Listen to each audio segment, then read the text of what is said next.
va poursuivre. Ouais, on va parler un peu du Hugo quand même, parce que Hugo, 143e sélection, ça y est, enfin, record battu. 17e match de Coupe du Monde cet après-midi. Demain soir, pardon.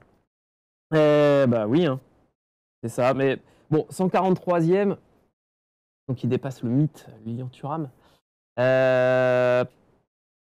Début de compète, un peu bof-bof. Alors, moi, je suis partagé sur Lloris parce que je sais. En fait, c'est comme il fait partie des cadres. On est là, on est des meubles même, on devrait dire.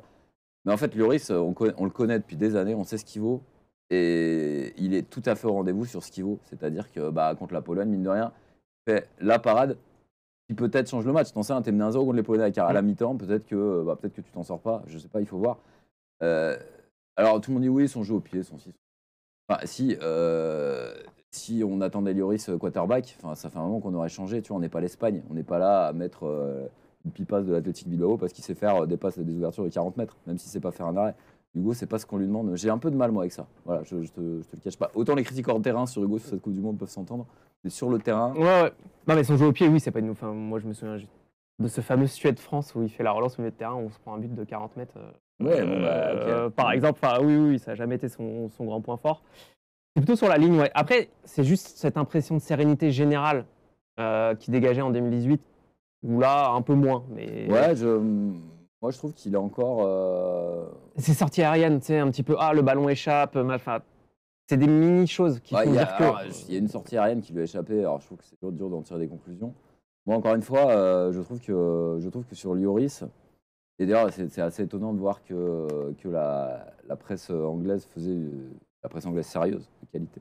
Oui, voilà. C'est pas le Daily Mail qui fait un papier, c'est le Télégraphe. Je veux dire, faisait un papier où elle comparait la saison de Jordan Pickford et d'Hugo Lloris. Alors déjà, je trouvais ça vaguement quand même malhonnête dans le sens où on a un gardien de niveau international depuis 15 ans versus Jordan Pickford, de dire, bon, qu'est-ce que ça vaut depuis septembre, les gars, comme si on jugeait Hugo Lloris sur ce qu'il valait depuis septembre.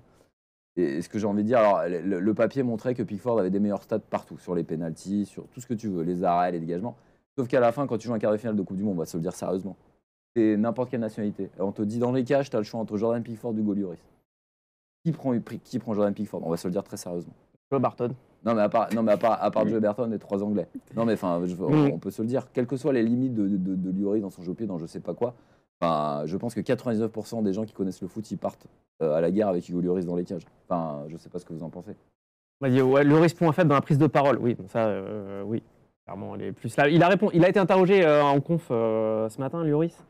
Justement sur le côté les Anglais vous ont un peu ciblé machin. Est-ce que en gros qu'est-ce que vous répondez? Et il dit bizarrement il n'est pas entré dans la polémique. Il a juste dit non mais moi je vais pas faire ça à travers les médias. Et sur le jeu au pied, je répondrai sur le terrain, blablabla. Et sur le jeu au pied, alors j'ai écouté du coup la séquence, il a pas vraiment répondu. Il dit oui bon des fois on fait des bons choix, des fois des moins bons. Ça c'est vous qui le dites. Non, mais en gros il a pas dit. Moi, je m'attendais à ce qu'il réponde un petit peu sur le côté. Ouais, j'essaye des fois de relancer plus court pour lancer le jeu, machin, et pas forcément balancer un long ballon sur Olivier Giroud devant. Il n'est pas du tout entré dans les détails. C'est ça qui est un peu dommage, je trouve. Alors, il a le droit de ne pas vraiment répondre ce qu'il pense, évidemment.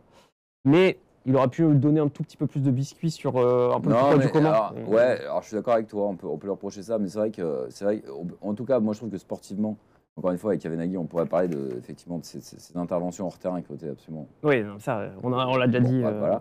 Mais je trouve que sportivement, et je peux comprendre Hugo Lloris, il n'a quand même pas à se justifier à sa 150e sélection d'un dégagement raté contre la Pologne. Enfin, soyons sérieux 2 minutes. C'est un gardien champion du monde. On est champion du monde aussi parce qu'il a fait les arrêts qu'il fallait à un moment. Il a fait des gaffes, il est moins bon au pied. Très bien, mais je veux dire, soyons sérieux 2 minutes. Moi, personnellement, si j'avais Jordan Pickford, je serais beaucoup plus inquiet que si j'avais Hugo Lloris. Voilà. Je ne dirais rien d'autre. Et globalement, je trouve que ça s'applique à peu près à toutes les nations. Si on joue le Portugal en demi-finale, je suis sûr que la moitié d'entre vous ne connaissait même pas le gardien portugais. Voilà. Il va battre... ouais, moi ça va être jour de record, en tout cas pour Lloris. C'est son 18e. 17e ou 18e 18e demain, 18e, du coup.